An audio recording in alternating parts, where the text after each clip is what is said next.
Assalamualaikum warahmatullahi wabarakatuh. Salam sejahtera buat kita semua. Namo Buddhaya. Ya, sebelum itu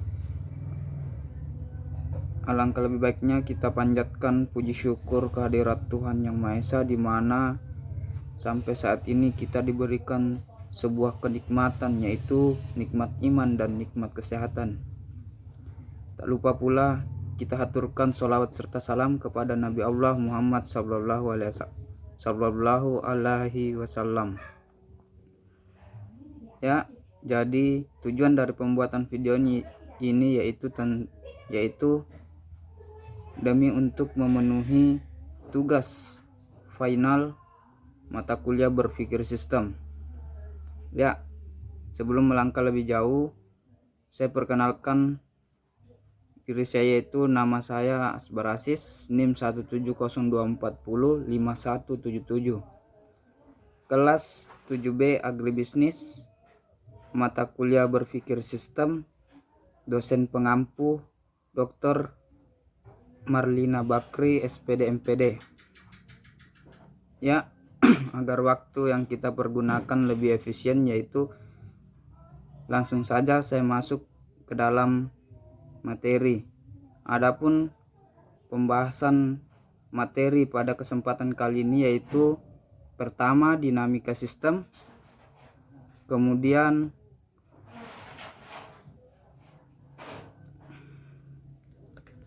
yaitu berpikir sistem dalam bahasa sistem. Ya, langsung saja agar waktu yang kita pergunakan lebih efisien, langsung saja saya masuk tentang dinamika sistem. Dinamika sistem dalam berpikir sistem.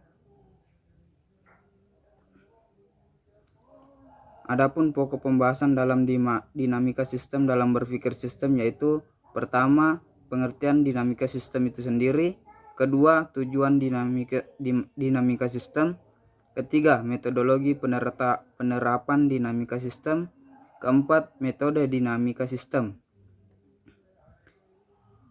Dinamika sistem adalah sekumpulan variabel pada sistem yang kompleks menyebabkan terjadinya hubungan sebab akibat dalam putaran umpan balik di mana semua variabel saling berinteraksi.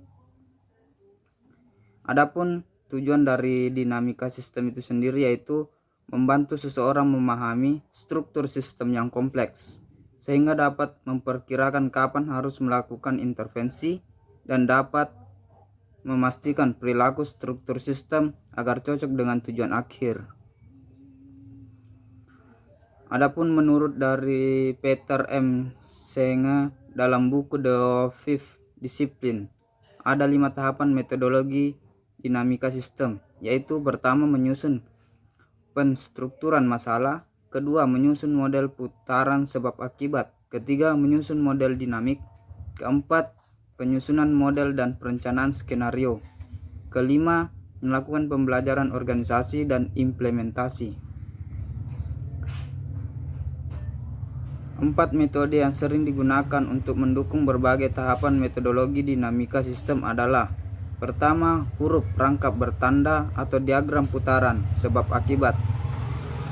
Kedua, pola dasar sistem. Ketiga, paket piranti lunak simulasi komputer. Keempat, dunia mikro. Kemudian pokok pembahasan kedua yaitu tentang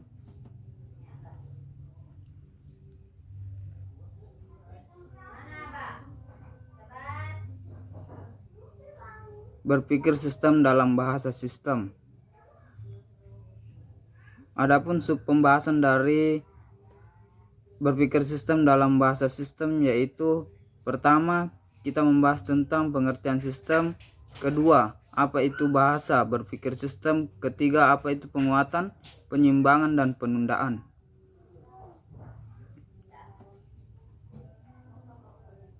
Yang pertama, pengertian dari sistem itu sendiri.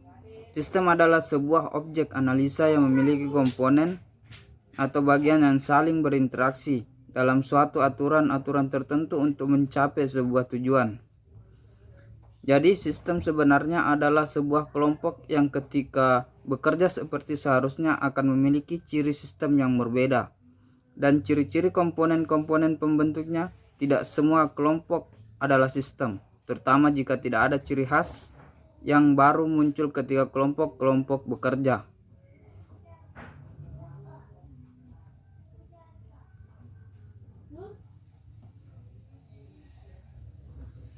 Kedua yaitu pengertian dari bahasa sistem, bahasa berpikir sistem. Jadi bahasa sebagai sebuah sistem merupakan suatu susunan struktur berpola yang membentuk suatu keseluruhan yang bermakna atau berfungsi. Ia terdiri dari unsur-unsur atau komponen-komponen yang secara teratur menurut pola tertentu dan membentuk satu kesatuan. Sebagai sebuah sistem, bahasa sekaligus bersifat sistematis dan sistemis. Jadi bahasa berpikir sistem adalah penggunaan bahasa yang menyesuaikan dengan unsur-unsur yang ada pada berpikir sistem. Adapun hal-hal yang terdapat dalam bahasa sebagai sistem yaitu pertama penguatan, kedua penyeimbangan, ketiga penundaan. Jadi penguatan itu sendiri dalam berpikir sistem. Untuk melakukan penguatan diperlukan penggunaan bahasa yang bersistem, sehingga tujuan yang ingin dicapai dapat terwujud. Namun pada penguatan ini ada yang bersifat positif dan ada yang bersifat negatif. Pokok pembahasan kedua yaitu penyeimbangan. Keseimbangan adalah hal alamiah, manusia yang selalu melawan keseimbangan ini dan harus membayar ongkosnya. Dalam sistem, menyeimbangkan putaran adalah proses koreksi untuk menjaga tujuan digambarkan dengan timbangan. Penundaan menunjukkan sistem yang mempunyai agenda sendiri. Penundaan adalah titik-titik dalam rantai pengaruh, memerlukan waktu yang sangat lama untuk terlaksananya jarak waktu antara sebuah intervensi sebab dengan hasil akibat. Digambarkan dengan garis lengkung yang terpotong, misalnya penundaan pembayaran utang yang dimiliki oleh suatu perusahaan. Jadi itu saja yang mungkin yang dapat saya presentasikan pada kesempatan kali ini. Kurang dan lebihnya mohon dimaafkan. Saya ucapkan wabillahi taufiq wal hidayah. Wassalamualaikum warahmatullahi wabarakatuh.